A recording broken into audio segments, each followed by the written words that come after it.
पावसामुळे ठाण्यामधील कोपरीच्या महानगर गॅस इथे भलं मोठं झाड उन्मळून पडलेलं आहे। मात्र सुदैवानं याच्यामध्ये कुठल्याही प्रकारची जीवितहानी झालेली नाही।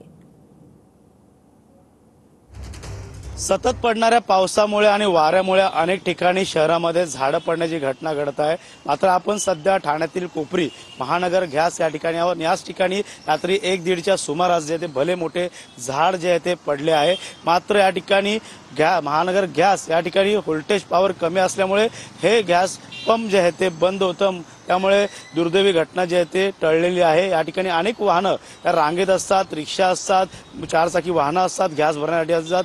मात्र या ठिकाणी पेट्रोल गॅस पंप जो आहे तो व्होल्टेज कमी असल्यामुळे बंद असल्यामुळे कुठलीही जीवितहानी झाली नाहीये। त्यामुळे धोका टळलेला आहे। मात्र सध्या महानगरपालिकेच्या वतीने हे झाड जे ते रस्त्यावरती पडण्यात आले होते ते आता छाटून त्यांच्या फांद्या छाटून ते रस्त्यावरच्या बाजूला कडेला ठेवण्यात आले। मात्र पूर्णतः झाड हे काढलं नसल्यामुळे महानगर गॅस देखील या ठिकाणी बंद आहे। मात्र या ठिकाणी वाहतुकीला देखील अडथळा निर्माण होत आहे। पोलिसांनी बॅरिकेडिंग केलेलं आहे। कॅमेरामॅन अथर्व सह गणेश सुरात, TV9 मराठी।